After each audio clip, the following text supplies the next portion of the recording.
علامہ اقبال، میں وہ عرض کر چکا ہوں کہ ان کی ابتدائی تعلیم میں اور خاندانی پس منظر کے اندر مذہبی اثرات بڑے گہرے۔ بہرحال انہوں نے ایم اے کیا ہے غالباً 1897 میں، اور اس وقت کا کچھ اقبال جو ہے، اس وقت سے لے کر 1905 تک کا اقبال، ایک طرف تو اس میں بھی نیشنلزم تھا، ہندی نیشنلزم، یہ نوٹ کر دی۔ چنانچہ اسی دور کا اس کا ترانہ ہے، سارے جہاں سے اچھا ہندوستان ہمارا۔ آج بھی جو ہندوستان کا ریڈیو ہے اور ہندوستان میں حکومت کے زیر اہتمام اس ترانے کی جو ہے وہ بڑی سرپرستی ہوتی ہے، بہت اس کو جو ہے نشر کیا جاتا ہے، سارے جہاں سے اچھا ہندوستان ہمارا، ہم بلبلیں ہیں اس کی وہ گلستاں ہمارا۔ بلکہ اس زمانے میں ایک ایسا شعر بھی انہوں نے کہا ہے جس کی کہ پھر شدید ترین نفی بعد میں ان کے اشعار سے ہوئی ہے۔ انہوں نے ایک نیا شوالہ کے نام سے جو نظم لکھی کہ سچ کہہ دوں ہے برامن گر تو برا نہ مانے، تیرے صنم قدوں کے بت ہو گئے پرانے۔ اسی میں ایک شعر ہے کہ پتھر کی مورتوں میں سمجھا ہے تو خدا ہے، خاک وطن کا مجھ کو ہر ذرہ دیوتا ہے، خاک وطن کا مجھ کو ہر ذرہ دیوتا ہے۔ اس درج گہرا انڈین نیشنلزم اقبال کے اندر بھی موجود تھا۔ لیکن جب اقبال انگلستان گئے ہیں، یہ 28 برس کی عمر میں انگلستان گئے سن 1905 میں، اور 3 سال وہاں رہے انگلستان اور جرمنی، اور بیرسٹری بھی کی، اور چونکہ فلسفی تھے پی ایچ ڈی بھی کر کے آیا۔ اس عرصے میں معلوم ہوتا ہے کہ اقبال کی قلب ماہیت ہو۔ یہ میرا ایک تجربہ ہے، بڑا پرانا ہے، میرا مشاہدہ تھا۔ 1970 میں پہلی مرتبہ میں انگلستان گیا تھا، میرے چھوٹے بھائی وہاں زیر تعلیم تھے، انہوں نے بلایا تھا۔ وہاں میں نے دیکھا کہ یونیورسٹیوں میں پڑھنے والے ایک پی ایچ ڈی، دو پی ایچ ڈی کرتے ہوئے لوگ بیٹھتے ہیں، جمعے کے روز قرآن پڑھتے ہیں، درس قرآن ہوتا ہے، اور وہ ایک دوسرے سے قرآن پڑھ کے سنتے بھی ہے تاکہ جو تجوید کی غلطیاں ہوں ان کی تصحیح ہو سکے۔ اور میں نے سوچا کہ پاکستان میں اس سطح کے لوگ جو ہیں کبھی اس قسم کی مصروفیت میں مبتلا مجھے تو نظر نہیں آئے۔ تو اس کا مجھے ایک اصل میں تجزیہ میرا یہ تھا کہ جن لوگوں کی بنیادی تربیت میں اور خاندانی اثرات میں مذہب کا ایلیمنٹ موجود ہوتا ہے، چاہے وہ ہندوستان میں رہتے ہوئے وہ زیادہ ظاہر نہ ہو، نمایاں نہ ہو، اس کے آثار سامنے نہ آئے، لیکن جب وہ ایک مخالف ماحول میں پہنچتے ہیں، اس مخالف ماحول میں ان کے اندر کا وہ چنگاری ان کی جو ہے وہ شعلہ بن کر بڑھا۔ چنانچہ یہ معاملہ میں نے پھر بعد میں امریکہ میں بھی دیکھا، ہر جگہ دیکھا ہے کہ وہاں دو نتیجے ہوتے ہیں، یا تو یہ کہ ایک آدمی ڈاؤن دی ڈرین گیا تو وہاں کی تہذیب میں رگا گیا شراب اور یہ اور وہ اور رقص اور سب یہ ساری چیزیں آ گئی، اور یا پھر جو بچ گیا جس کے اندر دین کا کوئی حمیت کا شائبہ تھا، وہ پھر بھڑکتا ہے، پھر وہ ایکٹیوسٹ ہوتے ہیں، وہ کام کرتے ہیں۔ لہٰذا یہ معاملہ جو ہے قائد علامہ اقبال کے ساتھ پیش آیا، اور خود انہوں نے کہا بھی ہے مسلمان کو مسلمان کر دیا طوفان مغرب میں۔ وہاں سے جب یہ واپس آئے ہیں تو اب نوٹ کیجئے 1908 سے 1930 تک یہ جو 22 برس ہے، علامہ اقبال نے کیا کیا نوٹ کیے، وہ آپ جانتے بھی ہیں، میں صرف گنوا رہا ہوں۔ اسلام کے نظام فکر اور فلسفہ اور حکمت کو بیان کیا، اپنی شاعری کے ذریعے سے بھی، اپنی نثر کے ذریعے سے۔ قرآن کی ایک نہایت جدید اور بہت عمدہ تفسیر، اگرچہ تفسیر کے نام سے آپ کو کہیں تفسیر اقبال نہیں ملے گی، لیکن کلام اقبال خود تفسیر ہے۔ وہ دعویٰ کرتا ہے کہ میرے پیغام میں سوائے قرآن کے کچھ نہیں۔ در دلم آئی نئے بے جوہرس، ورب حرفم غیر قرآن مزمرس، پردہ ناموس فکرم چاک کن، ای خیابہ راز خارم پاک کن۔ یہ مناجات بحضور سرور کائنات صلی اللہ علیہ وسلم کہتے ہیں کہ اے اللہ کے نبی، اللہ کے رسول، اگر میرے پیغام میں کہیں قرآن کے سوا کوئی شے شامل ہو گئی ہے میری شاعری میں، تو آپ میرے فکر کا پردہ چاک کر روز محشر خار و رسوا کن مرا، اور قیامت کے دن مجھے ذلیل و خوار کیجیے گا، اور بے نصیب از بوسہ پاک کن مرا، اور مجھے اپنی قدم بوسی سے محروم کر۔ یہ بات کہہ رہا، اس کا دعویٰ ہے، جو کچھ کہا قرآن سے، اس کی شاعری جو ہے میرے نزدیک، اور میں نے تو اپنی جو سورسز گنوائی ہیں کہ میں نے جو قرآن مجید کا فکر یا سوچ جو بھی آپ اسے کہیں، جو تھوڑا بہت مجھے میسر ہوا ہے، ان میں نے 8 اشخاص کو نمایاں طور پر بیان کیا۔ 4 یہ ہے دو کے جوڑے، 2 ابوین ہیں، ابو العلا مودودی، ابو الکلام آزاد۔ 2 دکترین ہیں، ڈاکٹر اقبال، ڈاکٹر رفیع الدین۔ 2 شیخین ہیں، شیخ الہند مولانا محمود حسن، جن کا ترجمہ ہے قرآن مجید کا، اور اس پر حواشی ہے شیخ الاسلام شبیر احمد عثمانی۔ 2 ہی عین مولانا فراہی اور مولانا اصلاحی، جنہوں نے قرآن مجید کے مضامین کے اندر جو اندرونی نظم ہے اسے واضح کیا۔ علامہ اقبال میری ایک بہت بڑی سوچ، بلکہ سب سے زیادہ گہرا اثر مجھ پر جو ہے بچپن سے جو ہوا ہے وہ تو علامہ اقبال کا ہے۔ 5ویں جماعت کا طالب علم تھا جب ان کا یہ شعر میرے ذہن میں کہیں چپک کر رہ گیا ہے، جواب شکوہ کا: وہ زمانے میں معزز سے مسلمان ہو کر اور تم خار ہوئے تاریخ قرآن ہو کر۔ پھر علامہ اقبال نے مغربی فکر پر شدید تنقید، بہت بڑا ناقد، اور خاص طور پر مغربی تہذیب جو ہے اس کی نقد، یہ سارا کام کیا، اور اس سب سے بڑھ کر وہ تجدید ملت اسلامی کا علمبردار بن کر سامنے آیا۔ اس نے خوشخبری دی کہ دنیا میں اسلام کے غلبے کا دور آنے والا ہے۔ ملت اسلامیہ جو اس وقت دبی ہوئی ہے، پسی ہوئی ہے، پوری دنیا میں پامال ہے۔ آپ کو معلوم ہے کہ پہلی جنگ عظیم کے بعد کیا صورت ہو گئی تھی؟ سلطنت عثمانیہ کے جب دھجیاں بکھیر دی گئی اور کولونیل امپیریلزم جو ہے پورے عالم اسلام پر حکمران تھا، پورا عالم اسلام جو ہے محکوم، اگرچہ یہ دبے ہوئے ہیں، پسے ہوئے ہیں، گرے ہوئے، لیکن ان کا دوبارہ غلبہ ہوگا، یہ ابھریں گے، ملت اسلامیہ کی تجدید ہوگی، اسلام کی نشأت ثانیہ ہوگی، اسلام کے روشن مستقبل کے مبشر بن کر علامہ اقبال سامنے آئے۔ اور ایک اور جو بہت بڑا کام کیا وہ وہی وطنی قومیت کی شدید نفی، بلکہ شدید کا لفظ بھی کافی نہیں ہے، شدید ترین نفی کی، اس لیے کہ اس وقت وطنی قومیت جو ہے اس وقت مسلمانوں کو اپنے اندر انگلف کرنے کے لیے پوری قوت کے ساتھ زور لگا رہی۔ میں نے علامہ اقبال کے حوالے سے جو باتیں کی ہیں کہ اس سے احیاء فکر اسلامی اور تجدید ملت اسلامی، اس کے ساتھ ساتھ ہندوؤں میں کیا ہو رہا تھا اس دور میں، ان کے ہاں بھی ان کی مذہبی تجدید کا عمل بڑی شدت کے ساتھ شروع۔ اس میں بھی چند ناموں کا میں تذکرہ کرنا چاہوں گا۔ بنکم چٹرجی، اس نے بندے ماترم کا یہ جو ترانہ ہے آج بھی بھارت کے اندر مجبور کیا جا رہا ہے مسلمانوں کو بھی کہ وہ بھی اسکولوں کے اندر یہ ترانہ پڑھے، اور ابھی مسلمان رجسٹ کر رہے ہیں۔ اس میں وہ زمین کی بندگی، بھارت ناتا ہم تیرے بندے، اور یہ جو ہے ہندو رینائسنس کا ایک بہت بڑا جو ہے یوں سمجھیے کہ علم بردار۔ پھر دوسری شخصیت سامنے آئی، راجا رام موہن۔ یہ شخص بہت بڑا فاضل، بڑا عالی، 10 کے قریب زبانیں جو ہے ان کا ماہر، جس میں یورپینز بھی اور ایسٹ۔ پھر یہ کہ یہ مسلمانوں کا ہمدرد بن کر آیا۔ انگریز نے جب یہاں پر ان کے پادریوں نے تثلیث کی تلقین شروع کی ہے تو آئینہ توحید کے نام سے اس نے کتابچہ لکھا اس کی نفی کی۔ اس حوالے سے یہ کچھ ایسی شخصیت بننے کی کوشش کر رہا تھا کہ مسلمان بھی اس کو قبول کر، اور اس کے بعد پھر اس نے براہپو سماج کے نام سے ایک ادارہ قائم کیا۔ یہ وہی تھا کہ جو اس سے پہلے اکبر نے جو فلسفہ دیا تھا دین الہی، بھئی اللہ کا معاملہ کرو، صرف اللہ کو سب مانتے ہیں، صرف نام ہے مختلف ہے، کسی نے کوئی نام رکھ دیا، کوئی مہادیو کہتا ہے، کوئی کچھ کہتا ہے، کوئی گاڈ کہتا ہے، سب خدا کو تو سب مانتے ہیں۔ یہ جو رسالت کا معاملہ ہے اور شریعت کا معاملہ ہے، یہ فساد کی جڑ۔ رسالت کی بنیاد پر شریعتیں مختلف، عبادتیں مختلف، ذرا اس کو پیچھے ڈالو۔ تو دین اکبری یا دین الہی اس کا نام تھا۔ اس کے اندر بھی در حقیقت کوشش یہ تھی کہ تمام مذاہب کو ایک ہاون دستے میں ڈال کے اور اس کو کوٹ کے اور چھان پیس کے ایک صفوف بنا کر ایک کامن مذہب ہندوستان کا وجود میں لائے۔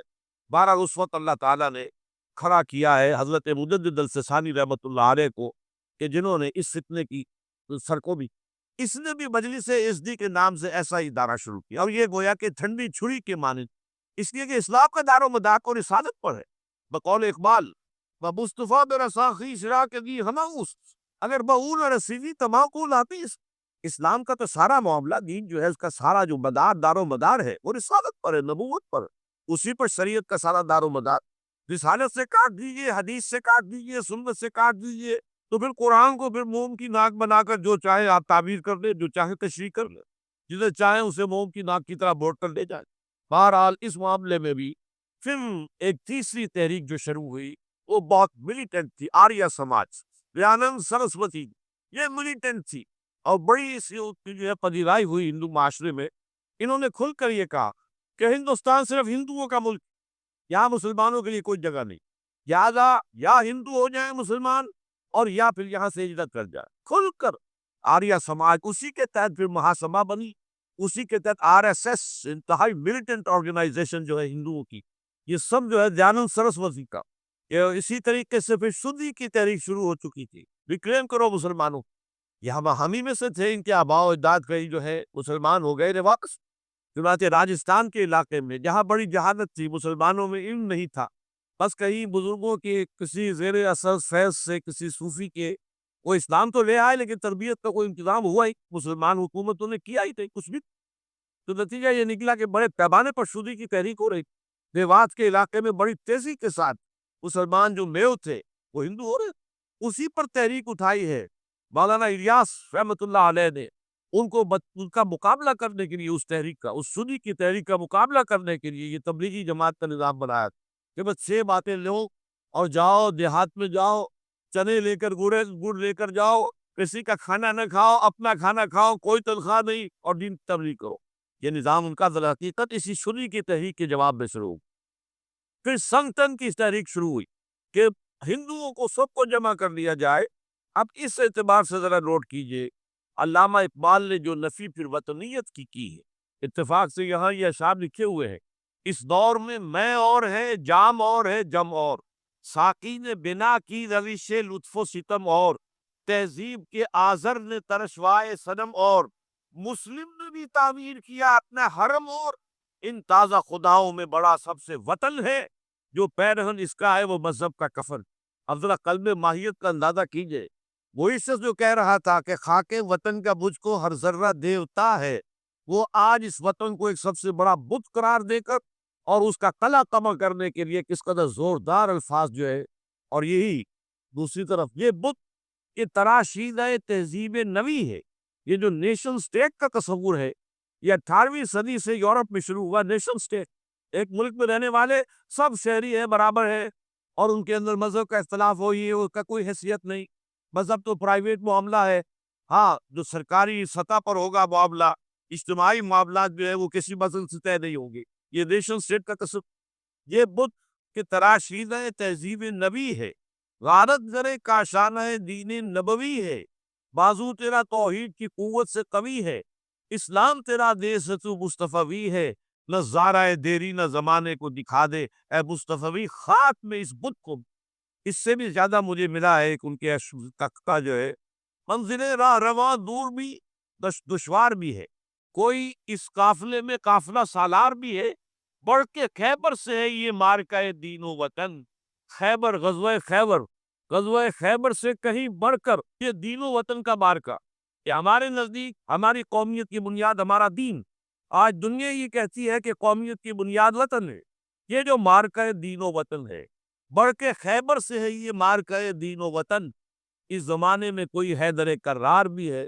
تو واقعہ یہ ہے کہ علامہ اقبال نے اس سلسلے میں وہ رول بھی پلے کیا کہ جو حضرت مجدد الفسانی رحمۃ اللہ علیہ نے دین اکبری کا قلع کما کرنے میں ادا کیا تھا، اور اس میں کوئی شک نہیں ہے.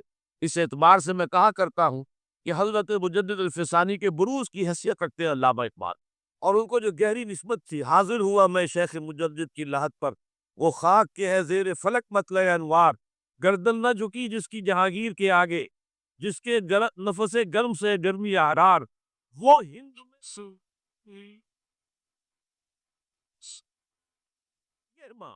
ملت کا سرمایہ تو سارا کا سارا جو ہے ایمان و رسالت سے.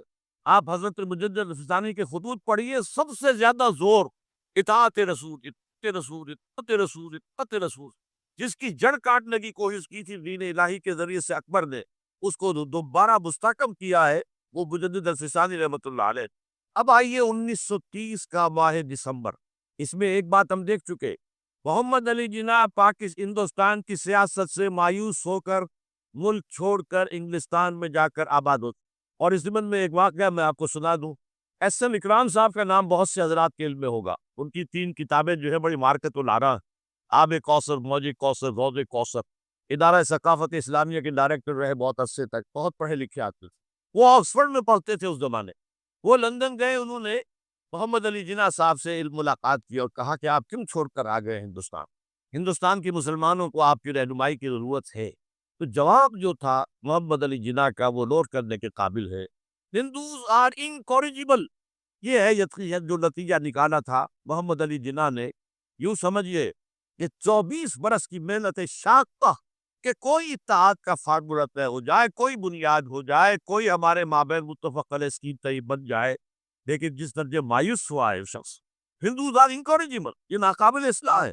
اور مسلمانوں کا حال یہ ہے کہ ان کا ایک لیڈر جو بات مجھ سے کرتا ہے صبح کو وہ شام کو ڈپٹی کمشنر کو بتا دیتا ہے. تو اب میں ایسے قوم کی رہنمائی کیسے؟ تو یہ میں نے آپ کو یہ واقعہ بھی سنا دیا کہ وہ مایوسی کا عالم کیا تھا۔ لیکن اب جو ہے 1930 میں، جبکہ مسلم انڈیا کا ایک سورج تو غروب ہو گیا تھا، مغرب میں جا کر بیٹھ گیا، مغرب میں سورج غروب ہوتا ہے، ایم اے جنا تو وہاں بیٹھ، ایک سورج اب طلوع ہوا ہے مسلم لیگ کے پلیٹ، یہ ہے علامہ اقبال۔ 1930 کا جو ان کا خطبہ ہے الہ آباد کا، وہ بہت بہت بہت، ایک تو یہ کہ انہوں نے اپنی شاعری کے ذریعے سے وطنیت کی جو نفی کی تھی اور مسلم قومیت کا جو اثبات کیا تھا، اسے ایک فلسفیانہ انداز میں سوشیولوجی عمرانیات کے مسلمہ اصولوں کی روشنی میں جس طریقے سے مدلل بیان کیا ہے، اس اعتبار سے وہ ایک بہت قیمتی دستاویز۔ لیکن اس کے ساتھ ہی انہوں نے ایک تجویز پیش کی، اور یوں بھی کہیے کہ ایک پیشن گوئی کی۔ وہ پیشن گوئی یہ تھی کہ ہندوستان کے شمال مغرب میں ایک مسلمان ریاست قائم ہوگی، اور پھر یہ بھی کہا میں مطالبہ کرتا ہوں کہ وہ قائم ہو۔ البتہ اس میں بعض لوگ جو ہے اس پر یہ تنقید کرتے ہیں کہ علامہ اقبال نے تو یہ کہا تھا I would like to see the Punjab, the Northwest Frontier Province, Sindh and Balochistan amalgamated into a single state, self-government within the British Empire or without the British Empire. The formation of a consolidated Northwest Indian Muslim state appears to me to be the final destiny of the Muslims, at least of Northwest India. اس پہ اعتراض یہ کیا جاتا ہے کہ علامہ اقبال نے تو ہندوستان کے اندر برطانیہ کے حکومت کے اندر کے لیے تجویز دی تھی، لیکن یہ بات غلط ہے۔ اصل میں نوٹ یہ کیجئے کہ 1930 تک تو اس کا کوئی امکان ہی نظر نہیں آتا تھا کہ انگریز ہندوستان چھوڑ کے چلا جائے گا۔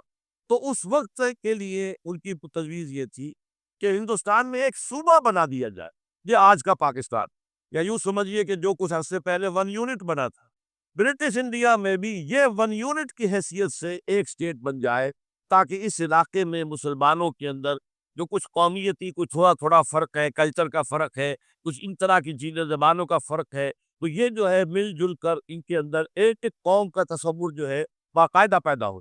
اسی لیے وہ کہتے ہیں I demand the formation of a consolidated Muslim state in the best interest of India and Islam۔ اب اس میں وہ بات یہ کہتے ہیں کہ for Islam it will be an opportunity to rid itself of the stamp that Arabian imperialism was forced to give it, to mobilize its laws, its education, its culture, and to bring them into closer contact with its own original spirit and with the spirit of the modern time۔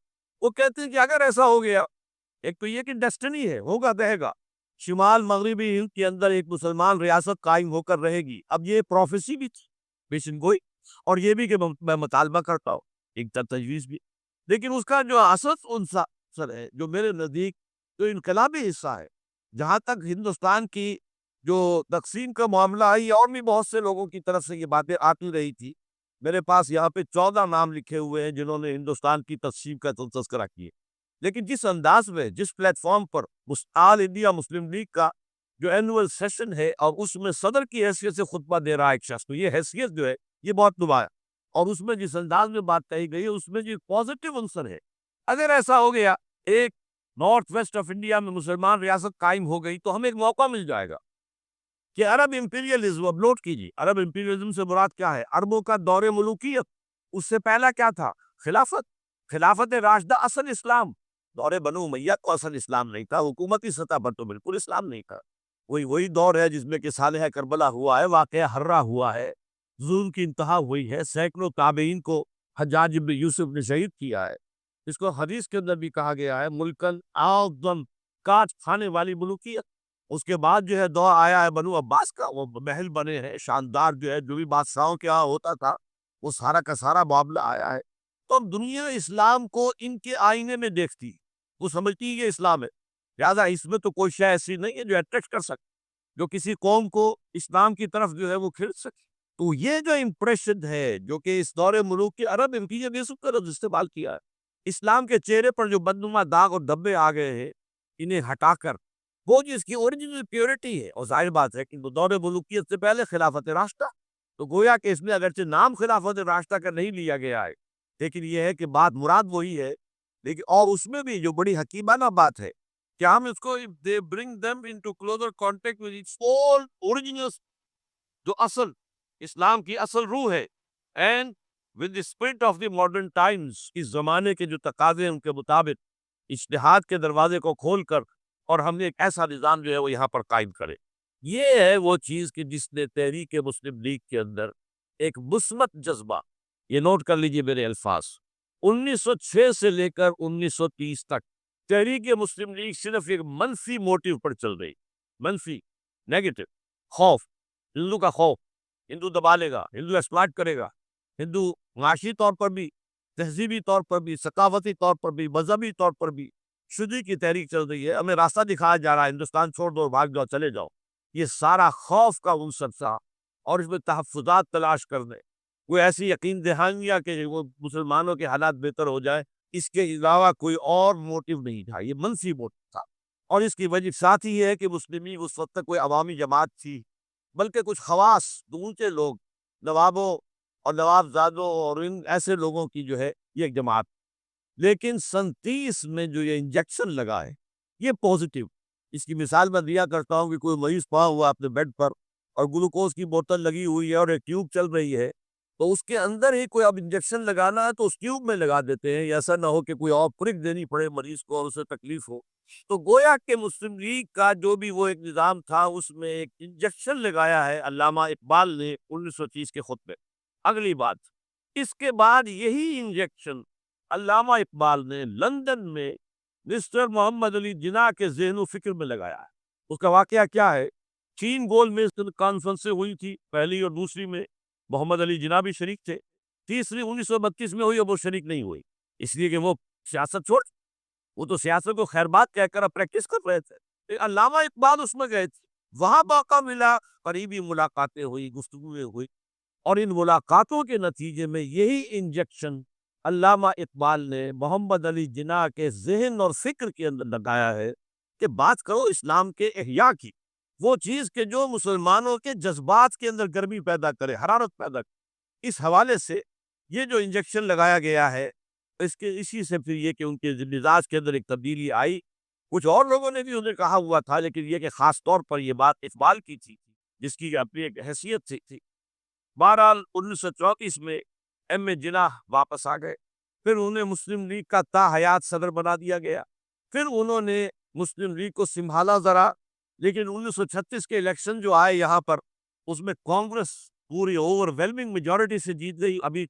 ابھی محمد علی جناح کو موقع ملا ہی نہیں تھا کہ ابھی مسلم league کو سنبھال سکتے، اور ان جو وزارتیں بنی تھی اس دور میں کانگریس کی، انہوں نے جو سلوک مسلمانوں کے ساتھ کیا، جو مظالم ڈھائے، جو انہیں دبایا اور ان کے حقوق کو پامال کیا، اس سے نیگیٹو جو ایک موٹیو تھا وہ بھی اور کمی ہو گیا۔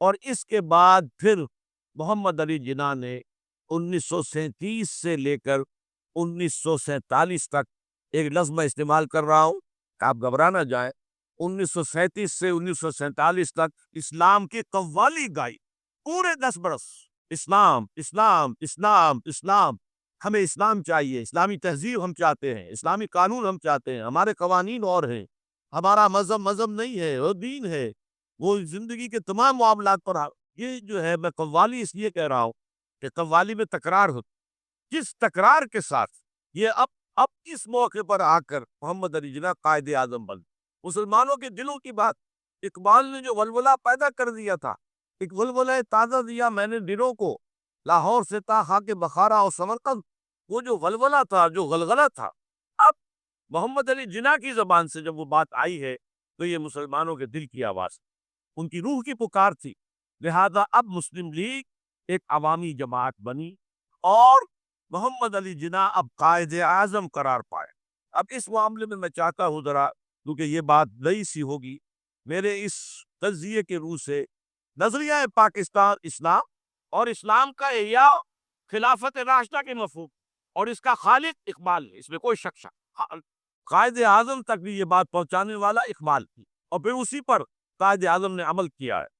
تو اس چیز کو بہت سے لوگ جو ہیں آسانی کے ساتھ تسلیم نہیں کریں گے، لیکن میں یہ چاہتا ہوں کہ خود قائد اعظم نے علامہ اقبال کے بارے میں جو کچھ کہا ہے اس کی 2 کوٹیشنز آپ کے سامنے رکھ۔ کلکتہ 21 اپریل 1938 کو علامہ اقبال کا انتقال ہوا۔ اس وقت کلکتے میں ایک بہت بڑا جلسہ ہو رہا تھا فلسطین کے مسئلے پر غور کرنے کے لیے، قائد اعظم اس کے چیف مقرر تھے۔ اب یہ خبر پڑھیے. A mammoth public meeting of the Muslims of Calcutta was held on the football ground on 21st April to consider the Palestine problem. But it was converted into a condolence meeting to mourn the death of Allama Iqbal. Mr. Ahmed Jinnah said that the sorrowful news of the death of Dr. Sir Muhammad Iqbal had plunged the world of Islam in gloom and mourning. Sir Muhammad Iqbal was undoubtedly one of the greatest poets, philosophers, and seers of humanity of our times. One of the greatest poets, philosophers, and seers, جن کے مستقبل کو دیکھنے کی صلاحیت ہوتی ہے، جن کی نگاہ گاہ میری نگاہ تیز چیر گئی دل وجود، جس کے بنا پر آب روان کبیر تیرے کنارے کوئی دیکھ رہا ہے کسی اور زمانے کے خواب. یہ علامہ اقبال نے جو کچھ دیکھا تھا اسلام کے مستقبل کے بارے میں. He took a prominent part in the politics of country and in the intellectual and cultural deconstruction of the Islamic world. His contribution to the literature and thought of the world will live forever. اب آخری جملہ سنیے غور سے. To me, he was a personal friend, number one, philosopher, number two, and guide, number three, and as such the main source of my inspiration and spiritual support. کوئی شک اس کے بعد رہ جاتا. اور یہ الفاظ کون کہہ رہا ہے؟ یہ محمد علی جناح ہے. لفاظ آدمی نہیں ہے وہ کوئی شعلہ بیان خطیب جو الفاظ جو ہیں اس کے ابار لگا دے نہیں. جو ایک ایک لفظ وکیل، بہت بڑا وکیل، ایک ایک لفظ جو ہے تول کر بولنے والا، انہیں کیا کرا تو خود تصریف. دوسرا میں اور دے رہا ہوں، یہ سن 40 میں اقبال ڈے منایا گیا تھا. اب اس میں کیا کہتے ہیں Quaid Azam? If I live to see the ideal of a Muslim state being achieved in India, and I were then offered to make a choice between the works of Iqbal and the rulership of the Muslim state, I would prefer the former. اگر ہم کامیاب ہو جاتے ہیں کہ اسلامی ریاست قائم کرنے میں، مسلمان ریاست قائم کرنے میں، اور اس کے بعد میرے سامنے چوائس رکھا جاتا ہے یا تو علامہ اقبال کا کلام لے لو اور یا حکومت کے سربراہ بن جاؤ، تو میں علامہ اقبال کے کلام کو اور سنیے. Continuing, Mr. Jinnah said that in April 1936, he thought of transforming the Muslim League, which was then only an academic institution, into a parliament of the Muslims of India. From that time to the end of his life, he continued, Iqbal stood like a rock by him. Iqbal, Mr. Jinnah said, was not only a great poet who had permanent place in the history of the world's best literature. He was a dynamic personality who during his lifetime made the greatest contribution towards rousing and developing of Muslim national consciousness.